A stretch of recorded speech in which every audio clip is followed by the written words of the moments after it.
Hello everybody and welcome back to the Fortress of Solitude. Today we're going to be talking about Aquaman issue 3 by Jeremy Adams, John Timms and Rex Locus. Arthur's journey through the strange dry world continues as he thinks about his time as a child at the lighthouse with his father in Amnesty Bay. Now, Arthur has gone missing and Tom is looking for him, and he finds him up the lighthouse thinking about things during the thunderstorm that's happening.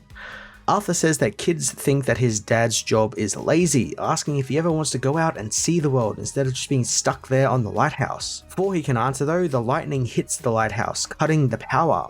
To make matters worse, they soon hear the foghorn of a ship passing close to the rocks, meaning they need to work fast in order to save it from sinking in the jagged rocks of Amnesty Bay. I quite like this opening since I can see what Adams is doing here, using Tom Curry to show Arthur that being stationary like in the lighthouse, you can see the world, you can help save people, and it is a very important job and not something that should be taken lightly. Then there's also like the classic symbolism of, the lighthouse light cutting through the dark and guiding lost souls to their destination. In the present, Arthur, Arion, and the woman scale an ice wall, and surprisingly, it's pretty casually revealed that the woman is Vivian, the Lady of the Lake, as in another person from English folklore, the Lady of the Lake who gives Arthur Excalibur. Adams is really kind of going for broke with all of the English folklore between this and obviously Jenny Greenteeth in the last issue, and I quite like it as well because obviously, we have Arthur Curry here, and then there's, the King Arthur lore with the Lady of the Lake, so it's kind of very fitting that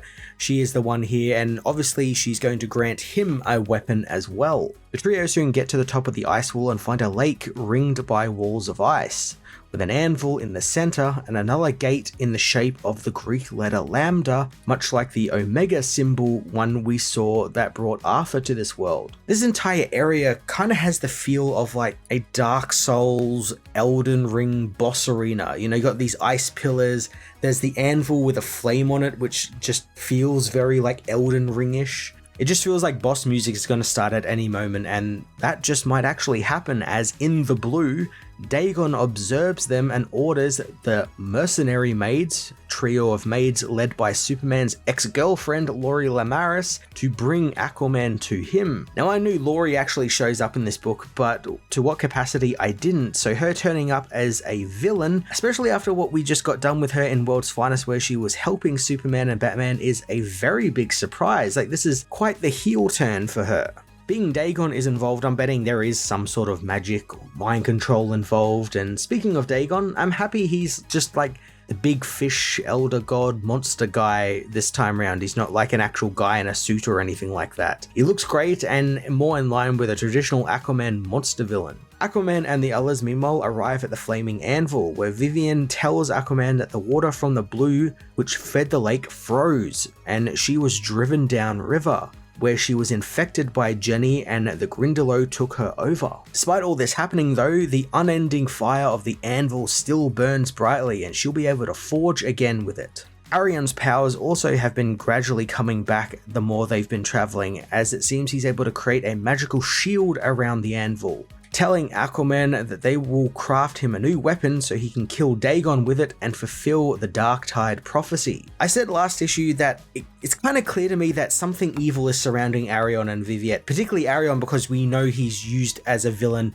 in the past. So I feel like there is something going on here, like they're trying to manipulate Arthur into completing this Dark Tide prophecy, and even then it's called the Dark Tide. That sounds very ominous and evil. That being said, I do like them as Arthur's sidekicks though. It feels very sword and sorcery, like he's got the female magical companion aiding him and then the wise old sage as well, something like you'd see in like a Conan book or something. Aquaman doesn't care about the prophecy or Dagon and just wants his family and people back, but Arion claims Dagon is the one who took them, so he must fulfill the prophecy to free them. Aquaman is tired of Arion's cryptic words and demands to know what's happening and why Dagon took Atlantis. Arion claims that before the universe was created, there was only order and chaos existing in harmony. However, chaos upended the balance and order responded by forcing structure onto the universe and focusing their chaotic energies into specific objects the Green Lantern's central power battery, or the elemental forces such as the Green and their avatars like Swamp Thing. The beings known as quote-unquote gods seized control of these forces and declared themselves the masters of reality, but were in fact just thieves who took the powers for themselves and called the universe theirs. I quite like this explanation of all these things. It's a very simplified version of like the history of the DC universe and how it came into being, but I do like that it kind of just gets everything you need out of the way and sort of mentions what you need to, like the blue, the green, all these elemental forces vying for control. The emphasis on the blue and its importance over things like the green is really cool, and it makes a lot of sense. Like, it's water, it's the thing that gives life. It can take it as well. It can be used as a power or as a weapon or as a shield. And I also like that it's being focused on rather than something like the green, which seems to get a lot of focus thanks to characters like Swamp Thing tapping into it so much. But yeah, people seem to disregard the other forces like the blue or the red. So Adams making that a central plot device in this book is really quite cool.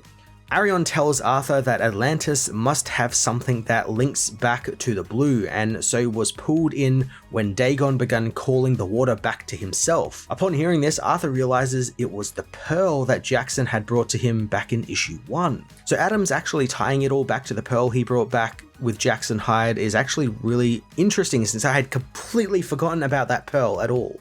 And I think Adams wanted that to happen, since when it's revealed here, you kind of have this aha moment and it all begins kind of clicking together, this mystical pearl that just suddenly appeared, and it might be linked with this Omega stuff that we've been seeing with Darkseid. It's all very interesting and builds this really cool mystery. Aquaman reluctantly agrees to help the duo and gives Vivian a sample of his blood so she can use it to create a new weapon for him. They send him outside the shield while they work, as the mystical energies are dangerous and could hurt him. And it's stuff like this that makes me kind of suspicious of characters like Arion. Like, why would they want him away from that? It just so happens these energies would hurt Aquaman, but they're fine apparently. It feels a little suspicious to me.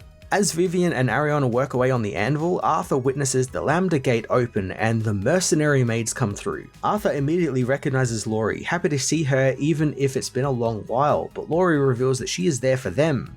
She ends up stabbing Aquaman in the gut, letting poison spread across Aquaman's body, which in turn freezes him into a block of ice. The mercenary maids carry him back through the portal to go meet Dagon, and this just has me so intrigued by Laurie's turn here and why it's happening. I said before, it's probably, magic or mind control or something like that, but it's just so intriguing that she's now a villain, and especially after we had that Mark Waid arc where she was just like nothing but a good guy, a hero, a helpful hand to Superman and Batman.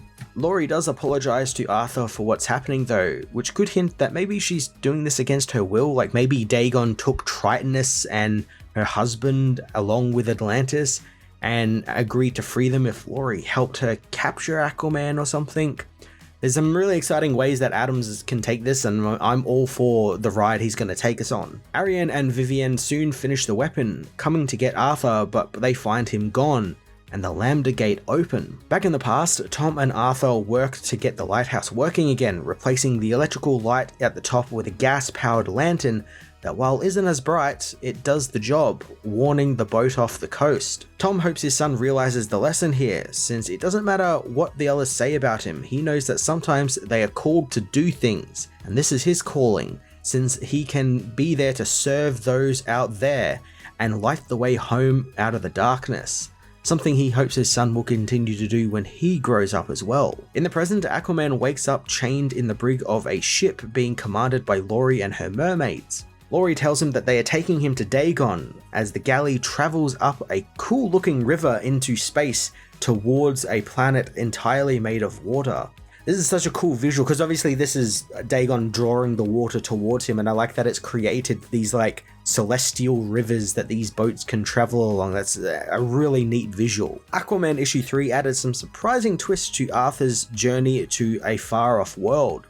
Jeremy Adams finally revealed the big bad of the arc, as well as his plans for some fun and interesting ways to deal with them. But I am really interested in Laurie Lamaris' role in all of this. Being the last we saw her, she was a good guy, helping out the heroes against evil Floronic Man. So what happened in the years between that? There's a great mystery set up there, along with Arion and Viviette, up to maybe something that villains get up to. Maybe they're doing something villainous. It just makes for a very fun mystery to throw Arthur into, and one we very rarely see. Arthur is literally a fish out of water throughout this entire story, and that's damn cool. I'm going to give this issue an 8.5 out of 10.